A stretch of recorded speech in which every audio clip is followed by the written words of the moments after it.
Welcome back to Champion News Talk Radio, brought to you by championnews.net, your choice for the conservative voice. This is Carol Parisi. During the break, we were talking about innovation and regulation. And Jack, what were you also discussing during the break? What was those last two words you used? Innovation and regulation, Well, and Madigan, and... I wanted everybody to know that I firmly believe in things like that. I am for institution, constitution, and prosperity. Okay, got it. Now let's go back to sensibility. Got to get that off. Now, Shucks, you disappointed me, Jack. Barb, in this manner, you're talking about turning medicine into a government project. Probably not a good idea. But let's go right back to what Mr. Madigan's been doing downstate. I mean, there he sits with the legislature that submitted to all of this crazy, massive expansion of the pensions to where we're paying the leaders, leaders of the 860 school districts in the state of Illinois. We're paying them pensions that range from close to $200,000 up to over $300,000 a year. And they get this at age 55. That's how you bankrupt the state. Yeah, well. Now, we all know, and Mr. Madigan basically even knows, although he's not going to admit to himself even, that you aren't going to pay off an $80 billion debt that is still running wild and getting bigger, and the situation's getting worse with every year. There is no palliative like they're talking about, well, we'll do a longer school day. None of that's going to cure anything. And what did Mr. Madigan do last year? He ran out of dough to pay this big pension thing. So what did he do? He ran through a bill to float $3.7 billion worth of bonds to pay the pension. Meanwhile, and this is what's important to you, a physician, a major in the Army, somebody responsible, somebody knowledgeable, and what would you think about a guy that would pay off these outrageous pensions? These people don't deserve pensions like that. The average American gets a pension of $14,000 a year out of Social Security.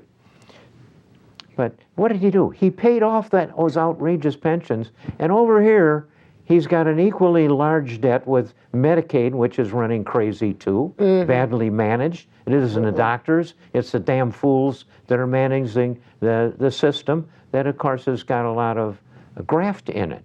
But a lot of bad things. But still, you're dealing with people in beds.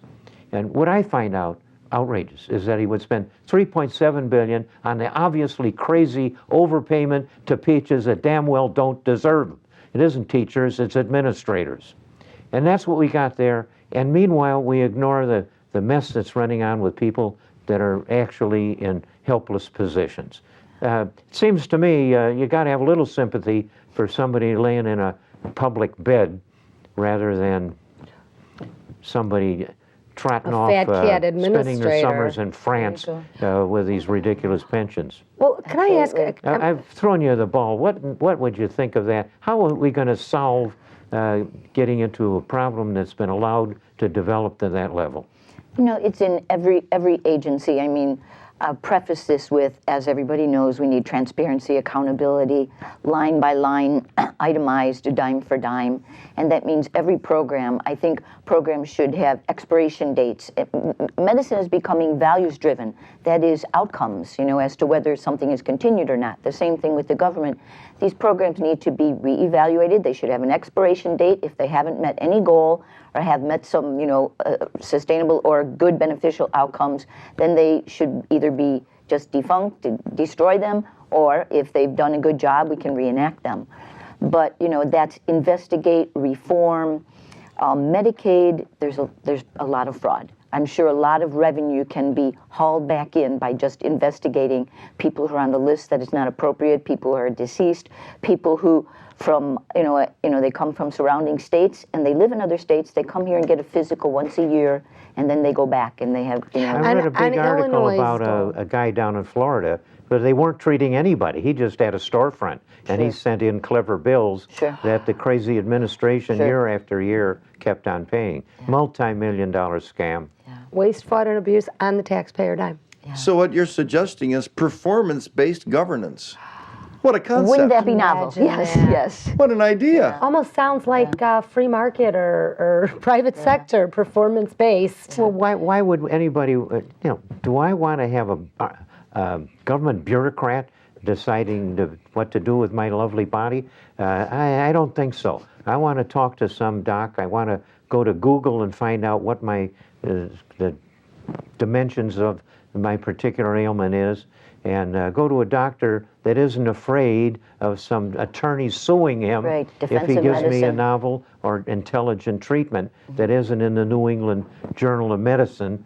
That's what they do. They give you the standard treatment, or else they get sued Right, by somebody absolutely. like this guy, John Edwards, Oof. that's richly deserved trouble that guy's in, but he damn near became a Democrat president along with all of the money he earned by suing doctors. Absolutely. Nice thing going on there. We got Obama, The first though. thing they could do to help medicine is to trim in the crazy suits against doctors. Absolutely. There's a lot of frivolous suits.